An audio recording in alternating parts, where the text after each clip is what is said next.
Hello everyone, सन्चै हुनुहुन्छ होला सबैजना। म पनि एकदम सन्चै छु हैन।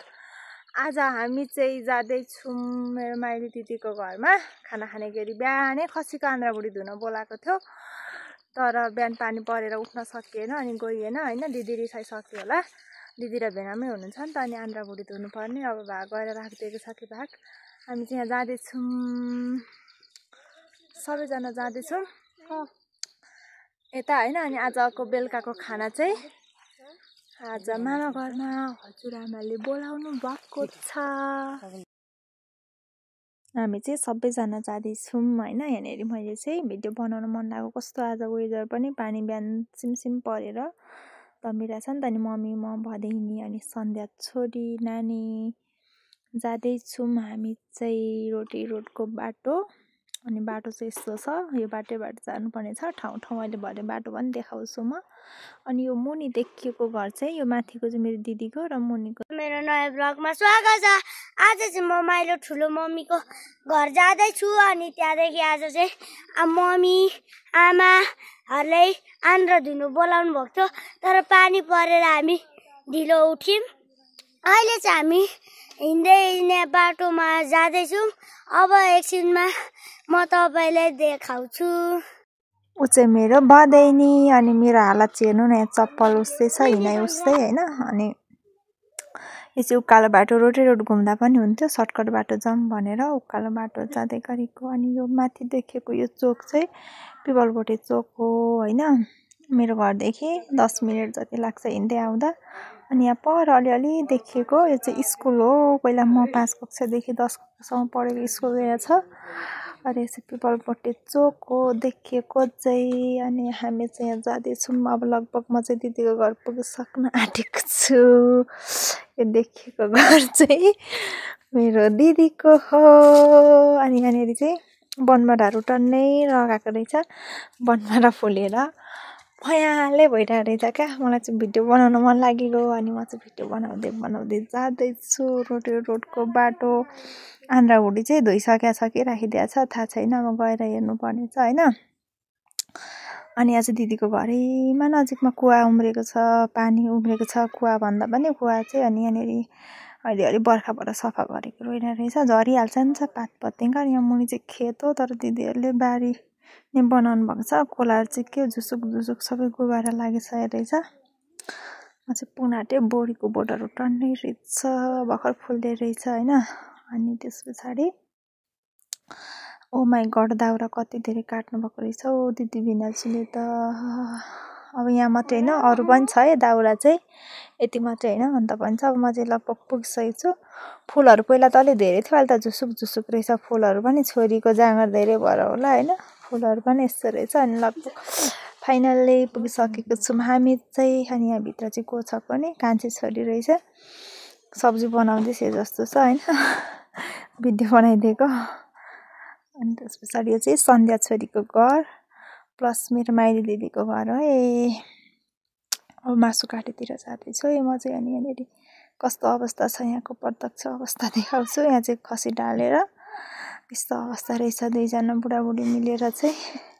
अनि यो चाहिँ ढुङ्गाको चुला हो होइन। अनि यहाँ चाहिँ बुढाबुढी तानातान गर्दै मासु काट्दै हुनुहुन्छ मेरो दिदी भिनाजु होइन। अनि त्यस पछाडि ओ माई गड, मलाई चाहिँ हाँस पनि उठ्दैछ होइन। दिदी भिनाजुको चाहिँ भेस्टको पनि कलर मिलिरहेको रहेछ क्या, भिनाजुको रेड, दिदीको पिङ्क कलर होइन। अनि यतिको चाहिँ हुनुपर्छ है, दुईजना यतिको चाहिँ मिल्नुपर्छ अनि मात्रै केही हुन्छ होइन। त्यस पछाडि अब सन्ध्याको भिडियो बनाइदिएको थाहा नपाइकन रिसाउँदै चाहिँ होइन। अनि चाहिँ दिदीको घरबाट देखेको वेदर हो। दिदीको घरमा चाहिँ फलफुलहरू तुलफुलहरू धेरै छ क्या। अनि चाहिँ मेरो बदैनी, कान्छी बदैनी हो। अनि त्यस पछाडि यो चाहिँ स्कुलको बोट झ्याङ रहेछ। अनि यहाँनिर देखिएको उखु कति धेरै क्या। यो उखु चाहिँ अस्ति दिदीले मलाई बर्खा पनि पठाइदिएको थियो नि, मैले मिनी ब्लगमा हालेको थिएँ होइन। अनि यहाँ चाहिँ दिदीले सागहरू रोप्नु भएको रहेछ। यो चाहिँ उखुको बोट हो है साथी हो, कति धेरै छ टन्नै। अनि चाहिँ घर हो। अब मलाई गएपछि वरिपरिको भिडियो नबनाइ त बस्न मन लाग्दैन नि त, बनाउँदै जाँदैछ। यहाँ चाहिँ लेउ लागेको रहेछ, झन् चिप्ले पनि म होइन। अनि टाँकीहरू ढकमक्क फुलेको रहेछ। अनि इस्कुसको बोट यता पनि रहेछ। अनि यो चाहिँ दिदीको गोठो होइन। अनि त्यस पछाडि यहाँ चाहिँ मौरी रहेछ है। भोलि पर्सि मह खानु पाइन्छ होला। अलिअलि मौरी रहेछ। अनि यो चाहिँ दिदीको गाई गोठो। दिदीकोमा एउटा गाई एउटा गोरु अनि एउटा सानो बाच्छा रहेछ। एउटा खसी रहेछ। खसी चाहिँ आज काटिहाल्यो होइन। 14 केजीको भएछ ड्याङ्गैसँगले। अनि यो मुनि देखेको चाहिँ सुन्तलाको बोट हो। सुन्तलाको बोट हो यो चाहिँ टन्नै। अनि यहाँ तल देखेको चाहिँ ओक्से हो। साँधेर खानु एकदम मिठो हुन्छ होइन। अनि अम्बकहरू कति धेरै छ क्या यहाँनिर। फलफुल सबै मैले क्यामेरामा कैद गर्न सकिनँ। यहाँ मैले काँक्रा देखेर जुम गरेर बनाएको तर काँक्राको टुप्पी नै देखिएन छ। अनि त्यस पछाडि म चाहिँ फेरि घुरेर आउँदैछु होइन। दिदीले बाख्रा चाहिँ पालेर रहन्छ है। एउटामै पालेर रहेछ त्यही पनि अघि काटिहाल्यो।